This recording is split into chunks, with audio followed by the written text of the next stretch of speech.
Hi, and welcome to the Trading Bell Show, conversations that matter about business in the country and really also making money.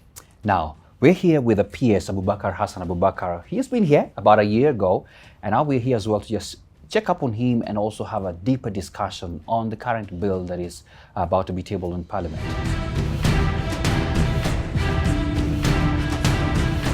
PS Abubakar, welcome to the show. Thank you. Yes. Thank you very much, Brooks. It's good to see you again. Good to see you too. Last time we talked, at least you were talking about 3 months in office, so I was a bit polite. but now you're no longer a newbie, and I just wanted to start the conversation on a lighter note. Looking through your term and looking through your department, especially the State Department for Investment Promotion, what did you say? Which could be take a whole day probably, but just in a minute or two, what could you say are some of the key achievements that you have seen happening right now? Okay, so achievement will be based on what is the goal of this State Department. Yeah. So the goal of this State Department is to increase the level of private investment into the Kenyan economy. Yeah.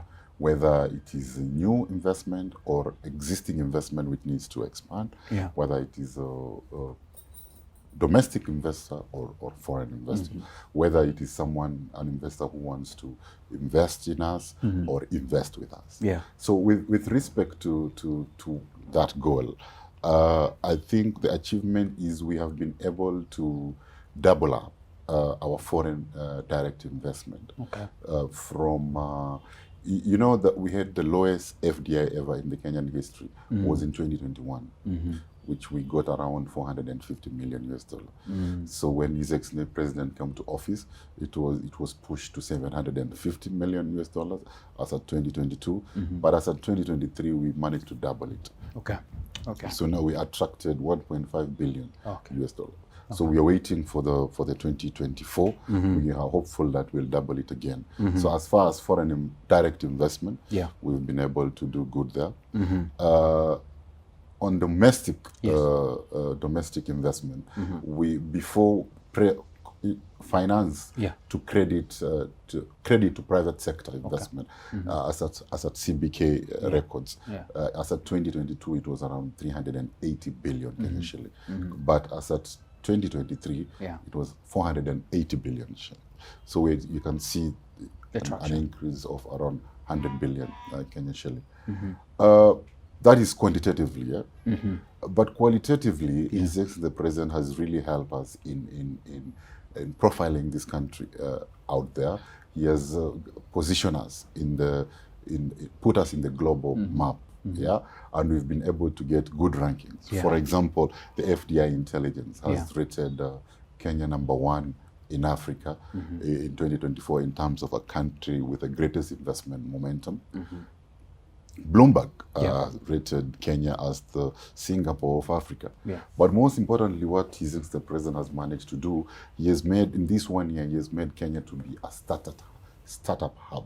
Okay. Because in the year 2023, we were #1 in Africa as per the Africa Investment Report in terms of startup funding. We were able to attract 800 million US dollars in startup funding. So we are now a startup hub in Africa. All right. Yes. That's fair enough. That's fair enough. And I know you could say much more. Yes. Much more as far as my programs are concerned. For example, this State Department is equipped with a lot of tools in its toolkit. One of its tools is the extra processing zones and the special economic zones. So in that space, we have managed to, for example, license in the EPZ program 28 new enterprises. So this program started in 1990. And when we came to office, we found there are only 149 enterprises. So within 1.5 years, I'm giving you statistics as of June 2024, we managed to attract 28 more new enterprises. So before, if you look on average, 149 in almost 20 years is around 4 enterprises per year. But for the last 2 years, we are managing at least 15 enterprises per year in the EPZ program. Before, there was only one EPZ which is operational in Athi River. His Excellency the President now, he has directed us, and we are building those 4 more extra processing zones, flagship one. One in Muranga, another one is in Busia, another one is in Wasingishu, and another one is in Kirinyaga. Okay. We are planning to, we hope to complete them by the end of this financial year. And in the CESA space, in the special economic zone space, we've been able to attract or license 36 more enterprises. And you know, when they're enterprise, that means economic activities, jobs created. Okay. And we have been able to operationalize Dongo Kundu special economic zones and Naivasha special economic zone. Now investors are setting up. So in that program, we have been able in the last 1.5 years to employ 10,000 youth so far. Certainly. And just before we get to the conversation, which for me is going to be the bread of the conversation today on the Business Laws Amendment Bill. Last time I was here, we were still talking about matters of privatization of some of the parastatals under your care. We saw conversations going in court and everything else. I just wanted us to give an update. Are we going to see the light of day into this on issue? The privatization issue? Yeah, because, you know, privatization is very key. Because right now, our fiscal space is stretched and strained. We can't borrow. We have reached a hole where we cannot borrow more. And we also don't want to tax more because people are complaining. Although as a country, I don't think we are optimally taxed. Now what we have to raise finance funds to finance our commitment in our bottom-up economic transformation agenda. So one way of doing it is through privatization. And we have a pipeline of companies which want to privatize. So there was a problem of the law, which was very onerous and it taking a lot of time. So we changed the law first. So that now we can be able to efficiently privatize. But immediately a new law came in and we are starting to do the things, the law was declared unconstitutional. Now we are back to square one. Yeah, we're back to square one. But that is still in our agenda, or the privatization program. Because that is the privatization program and the public-private partnership program. That is the way to go to get funding to finance our commitments. All right. We certainly hope for a green light on that. Yes. Let's go to now the Business Laws Amendment Bill. And I wanted to start, first of all, by asking you, what's the objective of it? What has informed you to really table this bill? The main goal, because the goal here of my State Department is to increase the level of private investment. And for you to do that, my key priority is how to enhance the investment climate and improve the business environment. So that is the goal of the Business Laws Amendment Bill, to enhance the investment climate and to improve the business environment in Kenya. Yes. Wow. Okay. So now let's go to a bit of the details there. Yes.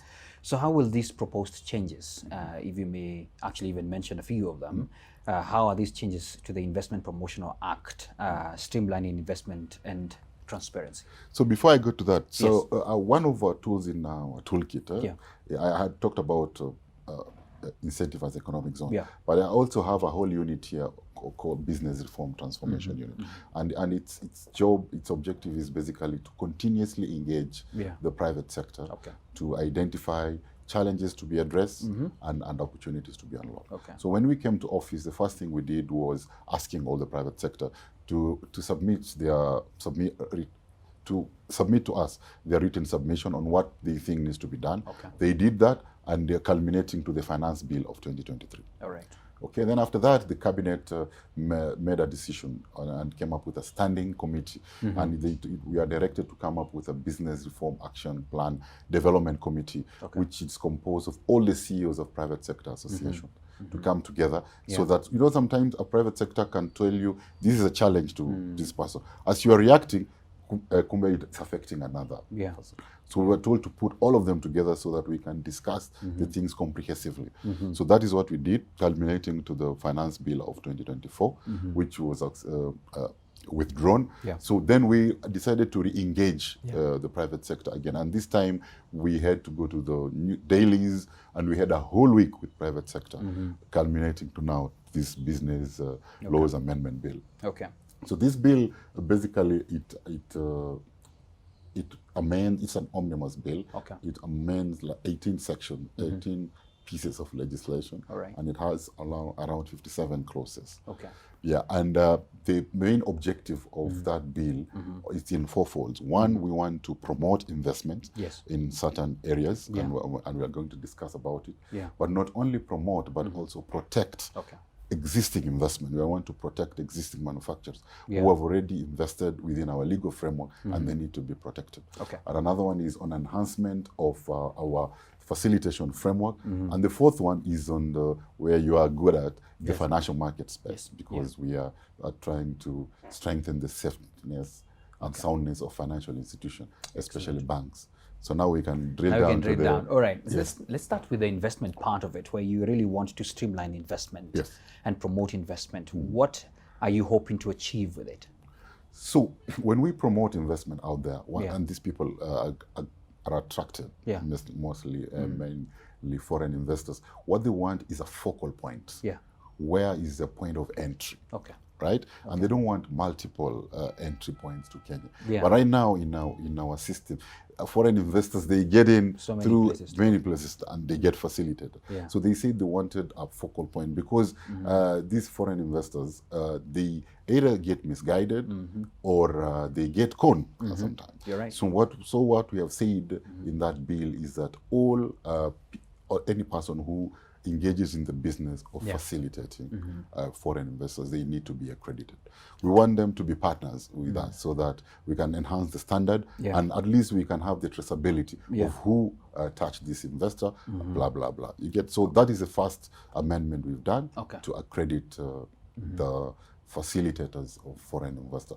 But most importantly, we have put an amendment, we are introducing registration of foreign investment itself, not foreign investor, but the foreign investment. Because our bottom-up economic transformation agenda has 6 objectives. And one of the objectives is Forex, to enhance our Forex reserve. And there are only 4 ways to enhance our Forex reserves. One is through our export. 2 is through diaspora remittance. 3 is through tourism, when the tourists come. And the 4th one is about FDI.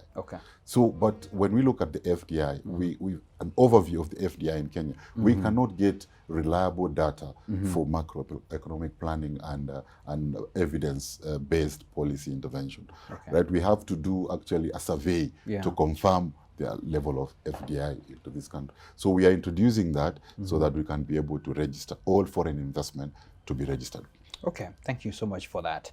Let's talk about some of your amendments as well. And I think I noticed there was something about Anti-Counterfeit Act to address the challenges posed by counterfeit goods in Kenya. What do you have to say about that?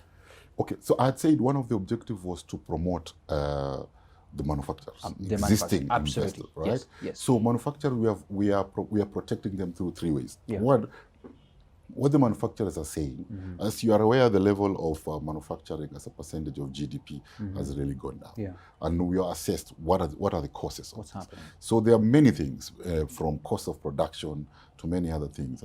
Cost. They are saying cost of taxation, cost of energy, cost of capital, cost of transportation.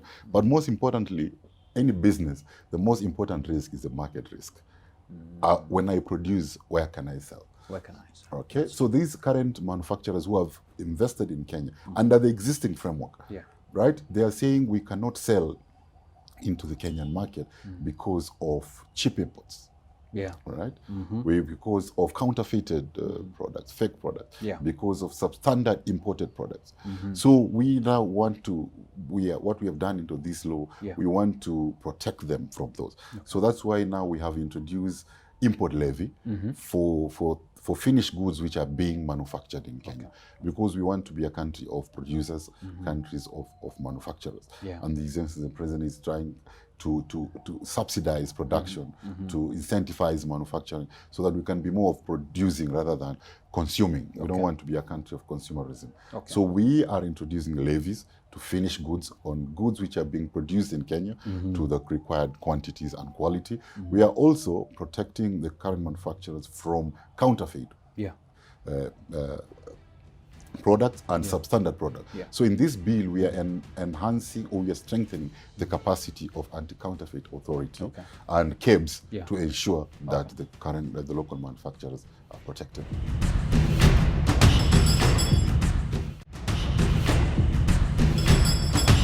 There are key tax reforms in the bill as well on how they can benefit from special economic zones, especially for local manufacturers. Do you want to talk about the EPZs? Okay, so for that protecting manufacturing, that is one, protecting them from. But we have also put in the law that now for every public agency, we have changed the Public Procurement Act at disposal that 40% of any procurement of any public agency should be from locally manufactured goods. Yeah, so 40%. That we can give them the confidence, and so there's offtake already by the government agencies. Okay. And also we have seen that one of the tax issues which these manufacturers are complaining, they are saying we are taxing the product, but we are also taxing the packaging of the product. Okay? So we have removed excess duty on packaging of the product so that we can make the product competitive under the market. So that's what we have done. So back to your question, you're saying on the issue of special economic zones. So for those who are operating in the special economic zones, special economic zone is a designated place where they can come and produce competitively because we give them fiscal and non-fiscal incentive. But investors, they were asking, or they were concerned about visibility of all the benefits that they can get, and predictability and stability of those benefits. So right now, if you read our act, it says for this benefit, you can get it in this law. So they have to go to that law to find that benefit. So we are saying we are putting all the benefits in that act. So you read the act, you see these are the benefits I'm getting. And then those benefits, we are making them predictable and stable for the next 10 years. So we are providing stability and predictability of benefits in the special economic zones for the next 10 years. All right. What about on the financial side now? Because you're also touching us. Yes. So there, what we are doing, we are amending the CBK Act, the Microfinance Act, and the Banking Act. So what we are doing, we want to increase the capitalization of banks from 1 billion to 10 billion Kenya shilling in the next 3 years. Because, in banks, there are many risks in that banking market. So we want an institution to be safe and sound, to be able to absorb the emerging risk of climate change risk, the cyber security risk. So we want banks to be capitalized, properly capitalized. And almost 50% of the Kenyan banks, they're already at 10 billion Kenya shilling. So the others, we're giving them 3 years to comply, or they can, it's an opportunity to consolidate, which is an investment opportunity to merge. And we are also putting all the credit providers. Currently, the only credit providers who are deposit taking, which are banks, are regulated by central bank. But right now, all the credit providers, whether you are deposit taking or not, you'll be regulated by central bank.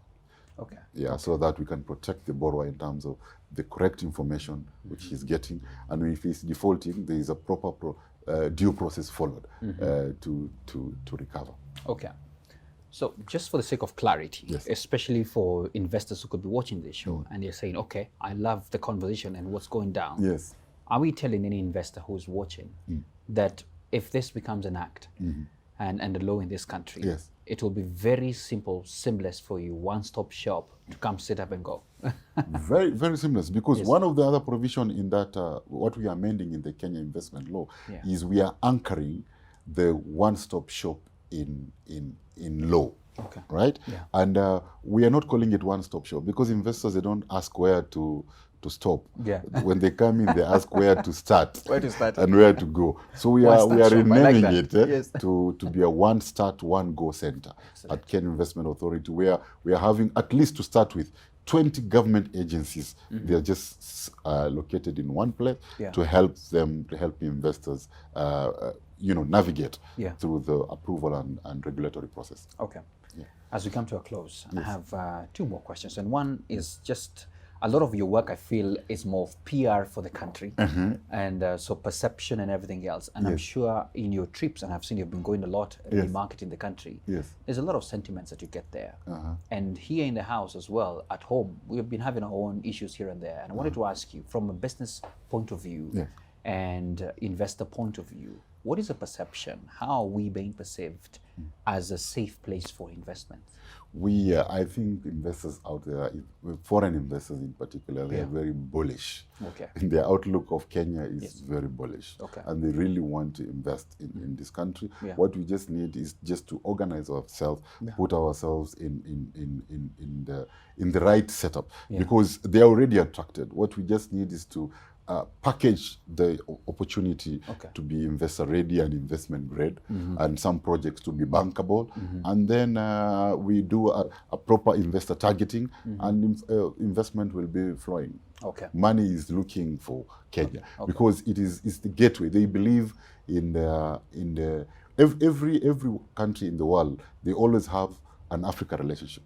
Yeah, you'll see USA Africa, Yeah. UK Africa Forum, China Africa Forum. Yeah. So they are looking at Africa, and they're looking at Kenya as an entry, hub, and gateway Yeah. to the rest of Africa. Okay. Yes. There are people, critics out there, when they see investors coming in and offering to buy some of the local companies, invest, those kind of things. I think we have seen that, especially in the capital markets. Some of the listed companies getting offers. Yes.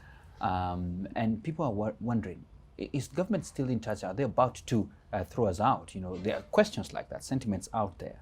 So there's a balance that they hope that can be achieved. Yes, as we are welcoming foreign investors here, Yes. we don't want to as well kill our own industries and our very own. Yes. What are you doing around those kind of sentiments? Because you know, one way of attracting an investor, Yeah. an investor out there, he will look at the ratings. Yeah. Right? So Yeah. the ratings are good, Absolutely. blah, blah. Yeah. But the second thing, he has to ask an existing investor Yes. here, Yeah. how is he being treated, right? So far, I think we have a retention mechanism Excellent. through our aftercare program Yeah. with our existing investors to address the challenges they go through or they encounter. Okay. And they are giving a good word. We have exceptional cases, but majority, they are saying Kenya is the place to be. Excellent. And if you are not there, you either tag along to be in Kenya, Yes. or you will be dragged along. Okay, okay. I want to give you the final word to investors who are watching, anybody who's watching. What's your message to them? The message to investors, Yeah. especially foreign investors, is that Yeah. our philosophy, we are investor-centric. Yeah. And we want to address investors' concern. We want to provide solutions to what investors, and we believe we have the capacity to do that. Yeah. And as a country, our Kenya is open for business, ready for business, and safe for business. Okay. And in terms of openness, now we have a program because one of the foreign entry barriers was ownership restriction. Okay. Okay, when they come in, there are certain sector they are restricted to certain ownership. They are told that you need a local, and now we have a program of liberalizing ownership restriction. We have assessed the market, we have scanned the environment, we know all the areas. We've started with the ICT sector, where there was a limit, a restriction that you can only up to 70% in the ICT company, and then 30 it has to be allowed. We have removed that last year. Since the president was very clear, and it was lifted. Now we are going to the next. We want to remove ownership restriction in the insurance sector.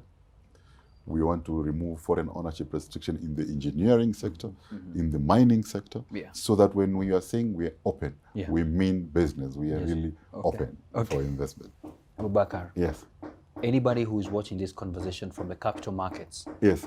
always says that's one of us, because you worked there with most of them for a long time. Yes.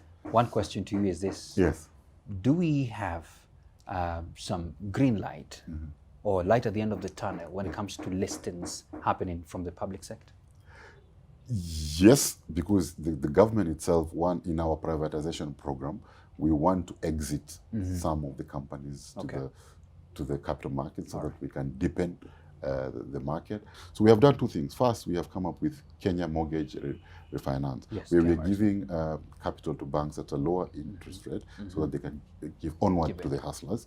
But the banks are saying there's a difference between cost of capital and cost of risk, because the risk is still with the banks. And these hustlers, if they default, we are taking the risk. So what do? So we asked him, what are the two things which you want us to do? He said, we want the titling of the apartments to be tight, and also when hustlers default, we are able to foreclose within 6 months, right? Instead of 12. So that is in the bill. We have reduced the foreclosure period. However, now linking it to capital markets, when we offtake, when those houses, as we de-risk the private investor, we need an exit mechanism. And the best way to exit is to exit through the IRITs. Yeah, so automatically we are going to deepen the capital markets by exiting what we are, we are taking from the private sector to the real estate investment trust, which is a listed instrument in the capital markets. Yes. Thank you very much. I'll still come back right here. Yes. So we can have another conversation. No problem. Anytime. All right. Anytime. So there you have it. The PS has spoken. Abubakar, Hassan Abubakar, very optimistic that the State Department for Investment Promotion is doing the work.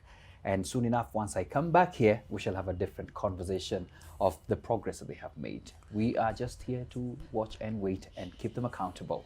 Thank you so much for your time. I leave you now with the market.